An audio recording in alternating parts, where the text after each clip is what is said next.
Next week on the Twilight Zone, we let you in on an extravagant practical joke.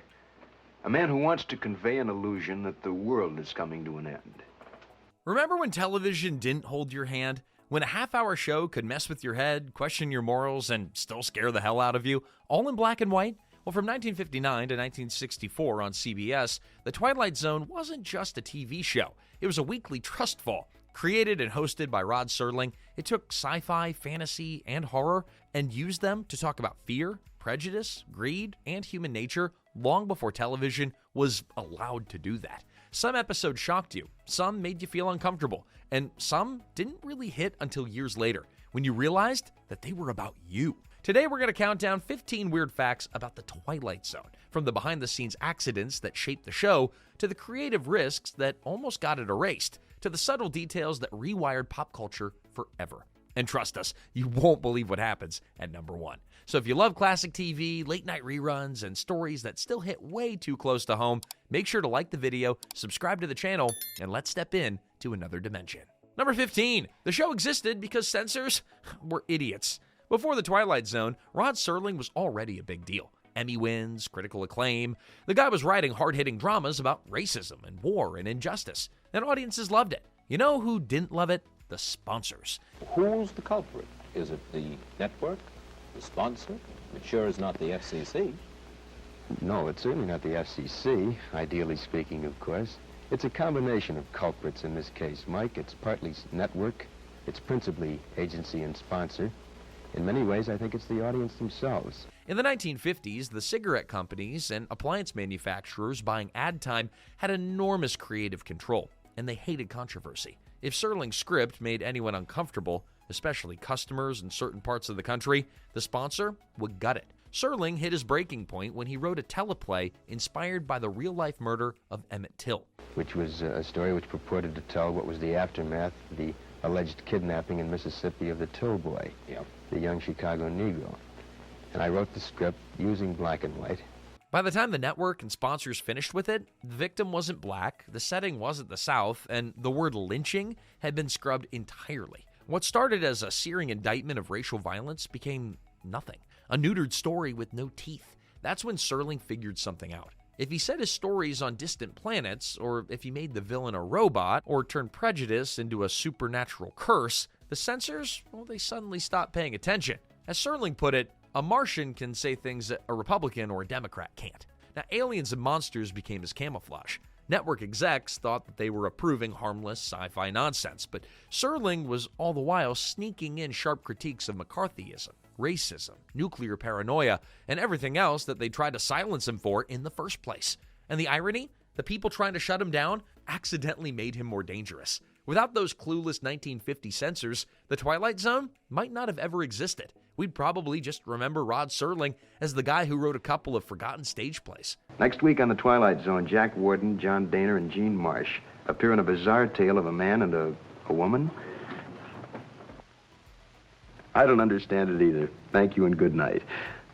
Censorship didn't stop Rod Serling. It handed him a cloaking device. Number 14, the script that almost died in a drawer. A TV network almost killed The Twilight Zone before it even existed. In 1957, Rod Serling wrote a script called The Time Element. It had everything that we now associate with the Zone. You had time travel, creeping dead, and a twist that burrows into your brain and refuses to leave. The story followed a man who visits a psychiatrist because he keeps having the same nightmare. In his dream, he's in Honolulu on December 6th of 1941, the day before Pearl Harbor. How could it be 1941? It's 1958.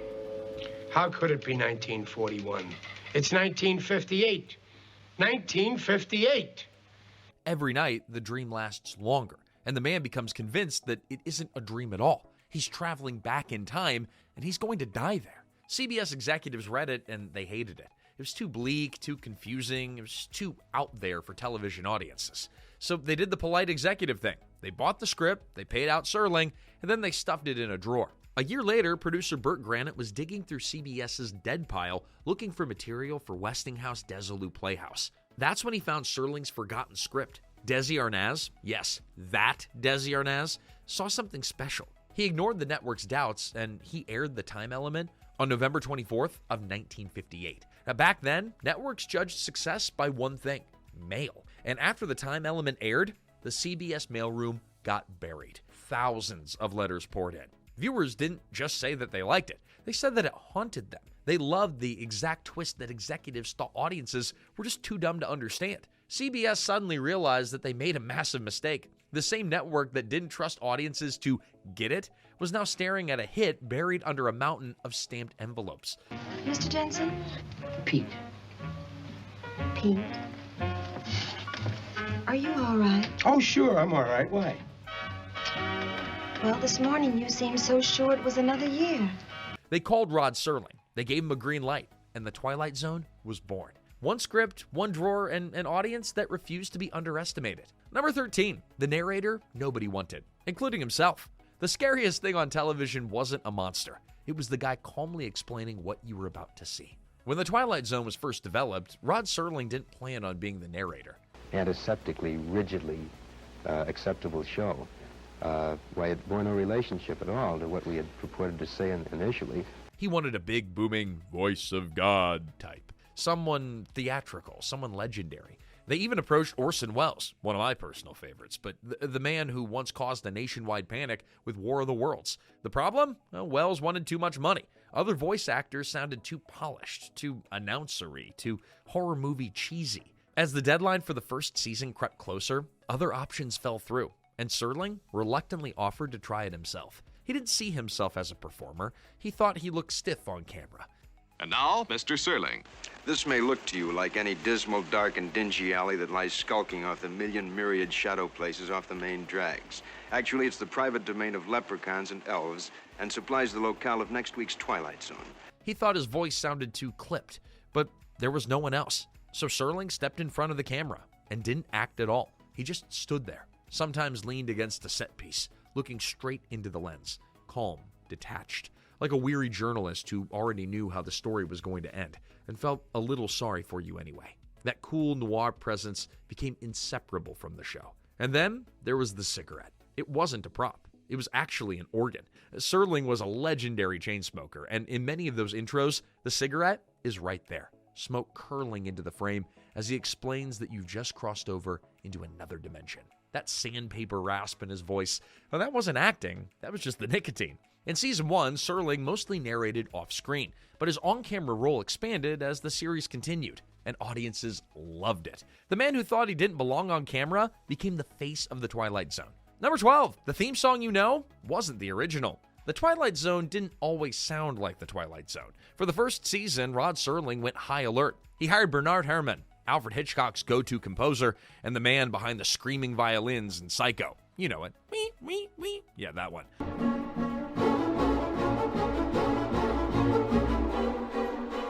Herrmann's original theme was elegant and orchestral and unsettling. It felt like a classic Hollywood thriller. It was smart, it was moody, and sophisticated too. And honestly, it was too classy.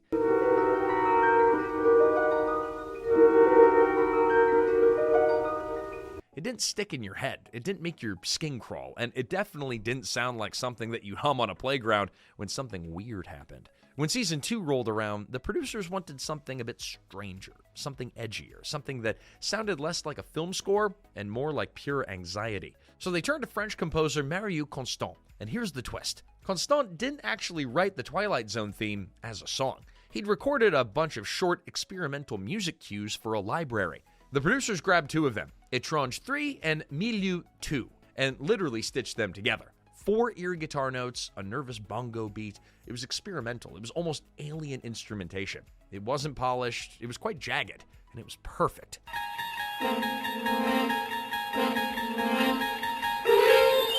That messy little mashup became one of the most recognizable sounds in television history. Those 4 notes are instant shorthand for something is very wrong. You don't even need the picture. Your brain just fills in the rest. Here's the kicker. Marius Constant, the man behind one of the most famous themes in TV history, well, he didn't even realize what he had created. He lived in France, and he never watched The Twilight Zone while it was airing. He only figured it out years later, when those royalty checks suddenly got a lot bigger. The most unsettling sound in television, well, that was an accident. Number 11. Before they were legends, they were losing it in black and white. Future movie stars had to earn it by screaming at vending machines, arguing with gremlins, and overacting their hearts out in black and white. The Twilight Zone, it wasn't stunt casting. It was a pressure cooker that either broke actors or forged legends. Before he was Captain Kirk, William Shatner delivered one of the most parodied performances in TV history in Nightmare at 20,000 feet. Trapped on an airplane, sweating through his suit, Shatner sees a monster on the wing and absolutely loses his mind.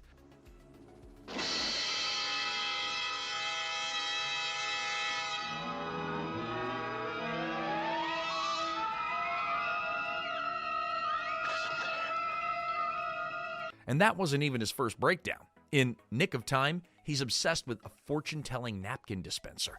Between the devil-headed machine and the airplane gremlin, Shatner spent the early 60s being psychologically tortured by inanimate objects. Then there's Burt Reynolds. Before the mustache, before the swagger. The guy who plays Jeremy's gonna have to know what it's all about. A mature guy who knows the score. A guy with some zazz, a guy with some moxie. A guy who understands tertiary motivation.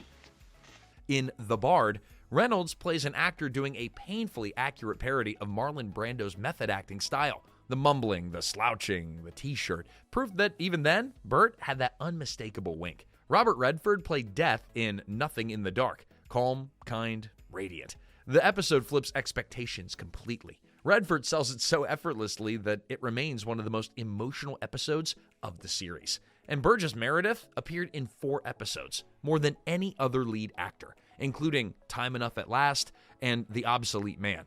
I'm not going to starve to death anyway. Lots of food. Food enough to last for years and years and years and years.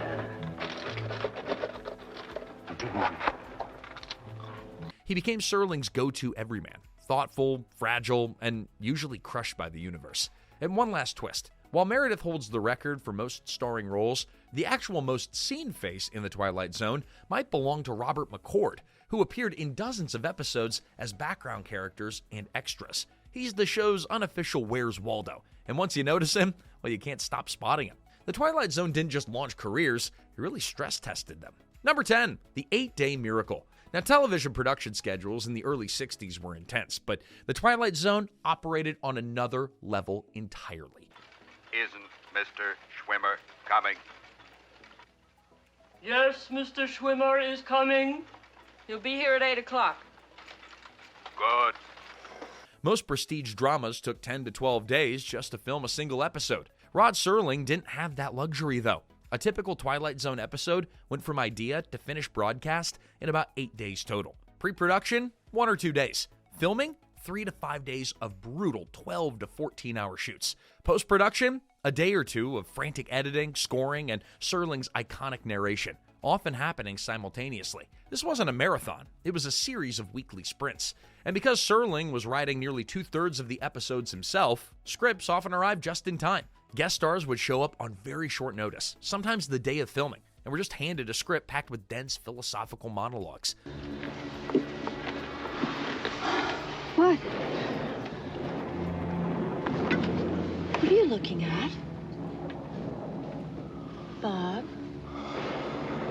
No table reads, minimal rehearsal. You just learned your lines in the makeup chair, and you hoped for the best. Directors didn't have the luxury of perfection either. If an actor stumbled, but the moment felt right, they kept it. That's why The Twilight Zone has that raw, almost theatrical energy. It feels like live television because, well, for everyone involved, it basically was.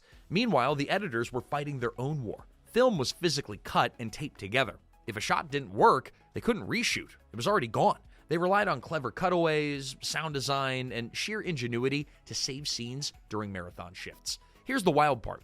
The pace actually helped protect the show's vision. Network executives had little opportunity to interfere. By the time someone at CBS decided an ending was too dark, well, the episode was already shipping out. The human cost was real. The pace wrecked Serling's health. He joked about being the oldest young man in Hollywood. When the show ended in 1964, he was only 39, but he looked decades older.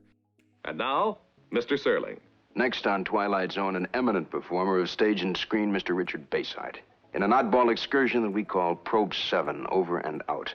That stripped-down live feeling, it wasn't always artistic. It was survival. Number 9, the episode that predicted its own star's brush with death. Sometimes The Twilight Zone didn't just tell stories about fate, it lived them. The Purple Testament aired on February 12th of 1960. In it, William Reynolds plays a World War II lieutenant who gains a horrifying ability. He can see a strange glow on the faces of men who are about to die.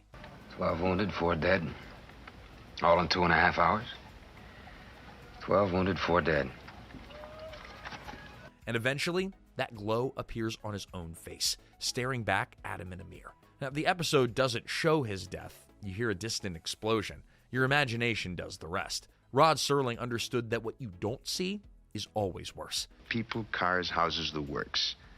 But something's wrong in the scene. Something very abnormal amidst the normal. You'll see what I mean when next week we bring you Elegy by Charles Beaumont. It stars Cecil Kellaway. Thank you and good night. Here's where things get strange. On the same day the episode aired, the very same day, William Reynolds and director Richard Baer boarded a small plane, and it crashed. Both men survived, but the timing, well, that was impossible to ignore. An episode about a man who sees his own death broadcast on the day its star nearly died in real life. Reynolds never made much of the coincidence publicly. He went on to have a long career in television, and he lived to be 90 years old. But for anyone who believes the universe has a sense of humor or something darker, the story lingers. Serling built The Twilight Zone on moments like this, the ones that blur the line between fiction and reality, the ones that make you wonder if the stories we tell somehow echo back into the world that created them. And sometimes, well, the echo is a little too loud. Number 8, the smoke and mirrors behind the fifth dimension. The Twilight Zone jumped from the Revolutionary War to the year 3000, sometimes in back-to-back weeks. The production didn't have the budget to build everything from scratch, so they didn't. The neighborhood in The Monsters Are Due on Maple Street, USA. Late summer. A tree-lined little world of front porch gliders, barbecues, the laughter of children, and the bell of an ice cream vendor. was filmed on Universal's Courthouse Square backlot, the same set that would later become Hill Valley in Back to the Future. Spacesuits were repurposed U.S. Navy pressure suits or leftovers from 1950s B-movies like Destination Moon. Roman tunics came straight from MGM's stock of biblical epics like Ben-Hur. Now here's the trick that made it all work. Shooting in high-contrast black and white hid everything. Scuffed sets, painted plywood, high-tech consoles that were really wooden boxes with Christmas lights glued on.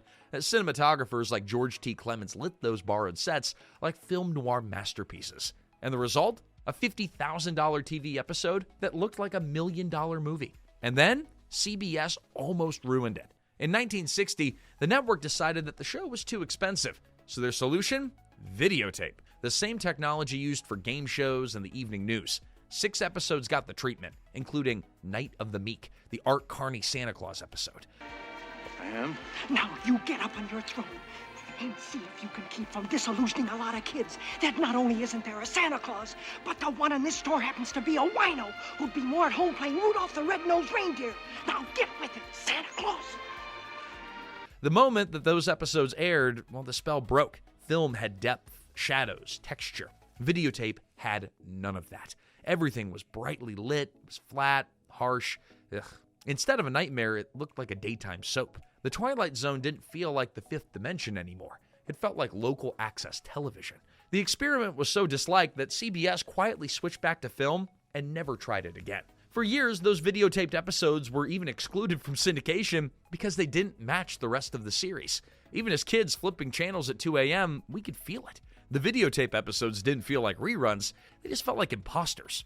Serling proved that you didn't need new worlds, just the right shadows to turn familiar ones into nightmares. Hey, quick pause. If The Twilight Zone was part of your late-night childhood, flipping channels, lights off, volume low, hit that subscribe button. We do deep dives like this every week. Which episode messed you up the most? The airplane gremlin, the broken glasses? I know that did to me. Let us know. All right, let's get back into the zone. Number 7, the most expensive shot in Twilight Zone history. The Twilight Zone was never a big-budget show, but one episode pushed the limits of what a half-hour TV drama could even attempt. The Odyssey of Flight 33 was pure sci-fi spectacle. A Boeing 707 punches through time, first back to the age of dinosaurs, then forward to 1939 New York City. Ladies and gentlemen, this is Captain Farber. We encountered some momentary difficulty back there, but as you can see, we're over New York City now and should be landing inside of just a few minutes. Thank you. On paper, it sounded impossible for television, and it almost was. A typical Twilight Zone episode cost about $50,000. That covered new sets, new actors, new everything, every single week. There was no standing location, no regular cast to fall back on. The anthology format meant starting from scratch each time. But Flight 33 needed more. A designed cockpit set, aerial stock footage, and one shot that would become the most expensive single piece of footage that the series ever produced. A stop-motion dinosaur. The Brontosaurus, it wasn't for the Twilight Zone. It was borrowed from the 1960 B movie Dinosaurus. Skipper, verify something for me, would you? And in a hurry? Look! It's not possible. What in the name of everything holy is going on? Even so, that brief prehistoric moment cost about $2,500. For a show running on fumes, look, that was real money. Producer Buck Houghton later recalled that CBS Business Affairs had some hard questions about the cost. For a half-hour television show, that kind of scrutiny was rare and pretty uncomfortable. But here's the thing about The Twilight Zone. Its most beloved episodes weren't the ambitious ones. They were the stripped-down ones. The Midnight Sun used just a single apartment and 2 actresses to sell the end of the world. Time Enough at Last was practically a one-man show. These episodes didn't need spectacle. They had ideas, and ideas are what people remember decades later. The shattering glasses, the melting paintings, the empty library steps. That's what sticks, not the dinosaur. Number 6, why it's called The Twilight Zone. The show's title wasn't poetic fluff. Among pilots, The Twilight Zone was an informal phrase, a warning about a genuinely dangerous condition. During landings at dusk, dawn, or in heavy fog, pilots would lose the horizon completely. Sky and ground felt blurred into the same shade of gray. Without that visual line, the inner ear lied. Pilots felt like they were climbing when they were actually diving. That moment of uncertainty, when nothing looks wrong but everything is, was what many pilots called the Twilight Zone. Problem is simply that the plane is going too fast, and there is nothing within the realm of knowledge, or at least logic, to explain it. Unbeknownst to passenger and crew, this aeroplane is heading into an uncharted region, well off the beaten track of commercial travelers. Rod Serling knew this fear intimately. Before television, he was a paratrooper in World War II, riding inside transport planes, surrounded by pilots who lived or died by those vague in-between moments. Serling understood something that most horror writers missed. Fear doesn't live in total darkness. It lives in dim light, when you think you understand what you're seeing. And that idea echoes somewhere else, too.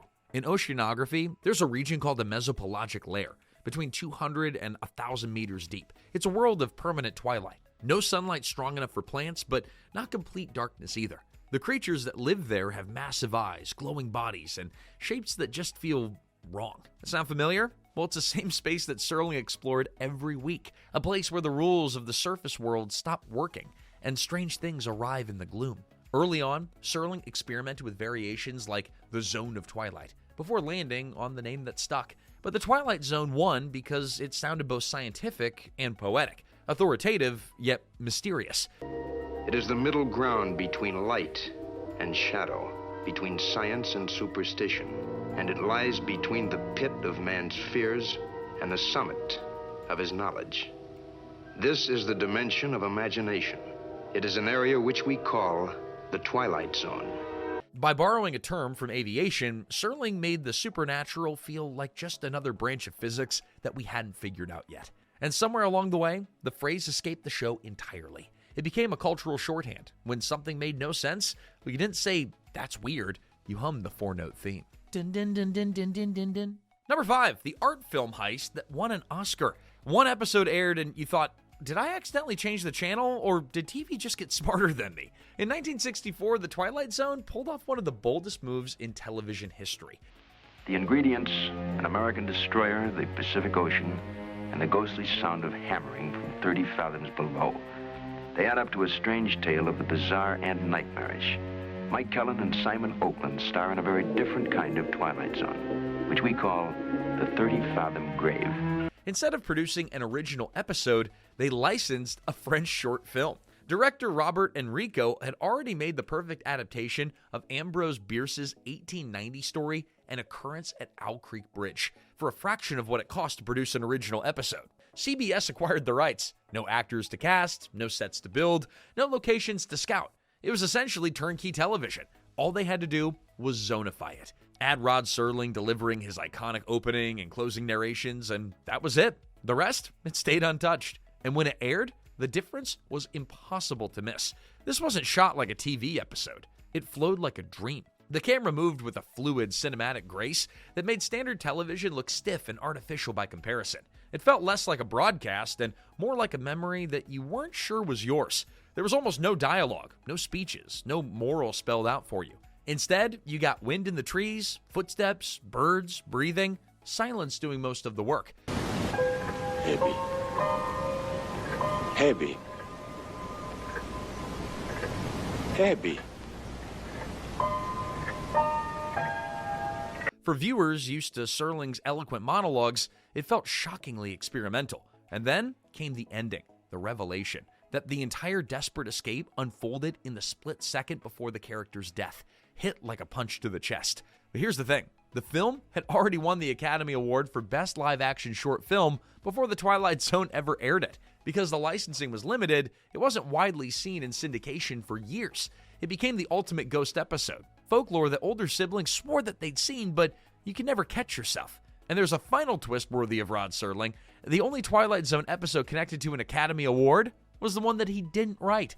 Number 4, The One-Man Dictaphone Factory. Now, TV used to feel handcrafted, before CGI, before streaming, before algorithm-approved content. Yeah, that was the Twilight Zone, and most of it came from one guy pacing around his office. Rod Serling wasn't just the host, he was a one-man creative machine. Cigarette in one hand, glass of water in the other, he'd pace back and forth, dictating every line, every pause, every eerie beat into a recorder. Twilight Zone, we offer you the unbelievable along with an explanation. 3 men visit a strange new world with people, cars, houses, the works. But when you hear those monologues on the Twilight Zone, that's basically Serling talking to himself, living inside his own scripts around the clock. He wasn't completely alone, though. Serling teamed up with Richard Matheson and Charles Beaumont, the show's unofficial Holy Trinity. Matheson brought the nightmares, like Nightmare at 20,000 Feet. Both of Bill's Twilight Zone, Nightmare at 20,000 Feet, I think he was just fantastic. Where did that idea come from? I was on an airplane, and I looked out, it was all these fluffy clouds, and I thought, gee, what if I saw a guy skiing? And Beaumont brought the twisted humor, like The Howling Man. Together, the 3 of them wrote almost 80% of the episodes. A small circle, huge results. And there was no network committee to water down the weird. But it came at a cost. By season 5, Serling, he wasn't just tired, he was creatively attrited. He battled Censors episode after episode and admitted that he was beginning to repeat himself. He eventually sold his share back to CBS, convinced that the show wouldn't last. And then there's the tragic subplot that feels like it came straight out of the Zone itself. Charles Beaumont fell ill with a mysterious brain disease that aged him prematurely. He looked decades older than he was, and friends had to ghostwrite his final scripts so that he could keep getting paid. The show's darkness had seeped into real life. Serling's world was strange and exhausting, but that obsessive quality control gave us stories that still haunt and inspire decades later. Number 3, the ride that brought Serling back from the dead. Disney took something creepy and turned it into a full-body nostalgia trip. That is the Tower of Terror. But the real magic isn't the free-falling elevator, it's how they resurrected Rod Serling himself. Tonight's story on the Twilight Zone is somewhat unique and calls for a different kind of introduction.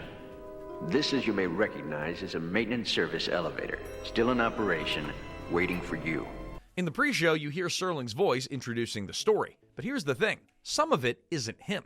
Disney brought in voice actor Mark Silverman to fill in the gaps. The engineers went full old school. Vintage microphone, optical track hiss, the works, all to make Silverman's lines blend seamlessly with Serling's 1961 recordings. When Serling says, "Tonight's story on the Twilight Zone is somewhat unique," and the next line flows perfectly, well, you're hearing a digital sleight of hand. And then there's the ghost cigarette. In the original footage, Serling's holding a Chesterfield like it's part of his DNA, but Disney's no smoking policy meant that Imagineers had to digitally erase it. Watch closely in the pre-show library. Serling's hand is frozen in a slightly awkward C shape, forever clutching air. It's subtle and it's weird, and really only true fans notice. But Disney didn't just build a ride, they built a shrine. Hidden throughout the attraction are Easter eggs that only diehards will catch. The devil-headed mystic seer from Nick of Time, Burgess Meredith's broken glasses from Time Enough at Last, To Serve Man cookbook, a lonely trumpet from A Passage for Trumpet, dust you can touch, cobwebs imported from horror films, high contrast noir lighting.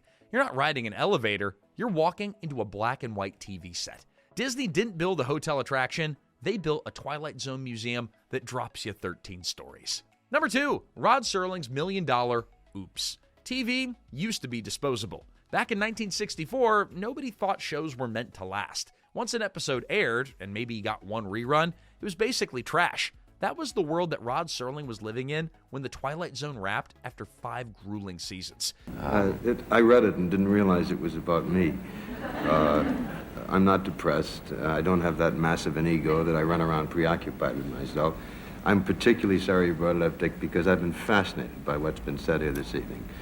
CBS came knocking with a tempting offer. Sell a 40% stake in the show for a lump sum, about $600,000. Now, to a TV writer in 1964, that's never work again money. And Serling, he took it. He figured that the show would be dated by the time that the 70s rolled around. Black and white morality plays, that's out. Forgotten. Nobody would care. Fast forward a few years, and every independent station in America suddenly needed content.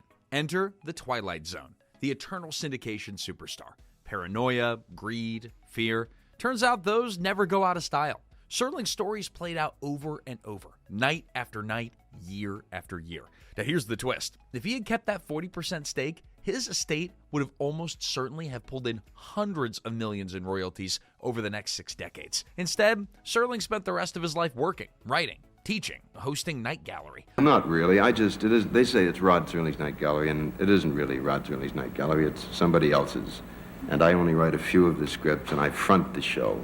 All because that big payday now cost him a fortune later. A classic Twilight Zone ending. Except it happened to the man who invented them. His wife Carol stepped in as the guardian of his legacy, making sure that Rod's name stayed synonymous with the show, even if the big checks went to CBS. The man who warned us about ironic twists of fate, he lived one. Number 1, the infinite spiral that sucked us in. Now, TV endings used to mess with your head. They didn't just fade to black and roll credits. They left you sitting in silence, wondering what the hell just happened. That was The Twilight Zone, and nothing captured that feeling better than the spiral. In Season 4, Rod Serling swapped the usual static credits for a hypnotic spinning vortex, black and white lines twisting into infinity. Next on Twilight Zone, a marvelously exciting excursion into a very strange place called Valley of the Shadow. No beginning, no end, just an endless loop pulling you deeper into the screen. This wasn't flashy graphics. It was psychological warfare. The spiral didn't say, the end. It whispered, the nightmare isn't over. It reset itself every time, inviting viewers to step back into the zone. Not because the story was finished, but because in Serling's world, stories never really finish. They just echo. For kids watching reruns in dark living rooms, CRT flickering, parents asleep down the hall, that spiral was a dare. Stare at the swirl. Let it pull you in. Eyes wide, heart racing. Suddenly your neighbor might not be human. Your teacher might be an alien. The world outside might not be the world that you left that morning. That was Serling's genius. He didn't build a place. He didn't create a planet or a secret dimension hidden behind a door. The Twilight Zone was never out there. It was in your head. It always had been. That's why these episodes still feel fresh 60 years later. Human fear, jealousy, greed, and folly never change. They just get recycled from one generation to the next. The monsters wear different faces. The technology updates. But the dread? That's eternal. And living off the end? Pure genius.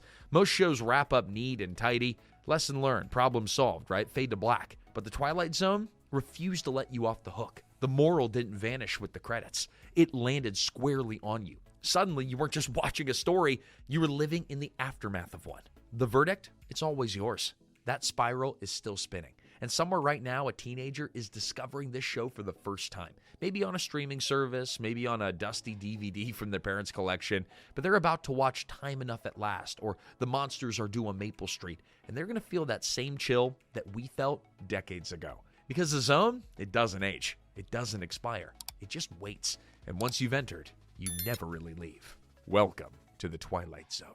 And there you have it, 15 weird facts about the Twilight Zone. Tell us in the comments, which one surprised you the most? If this video took you back to late night reruns and rabbit ear antennas, hit that subscribe button and share this with a friend who still watches the Twilight Zone marathon every New Year's Eve. And until next time, this is Remember When.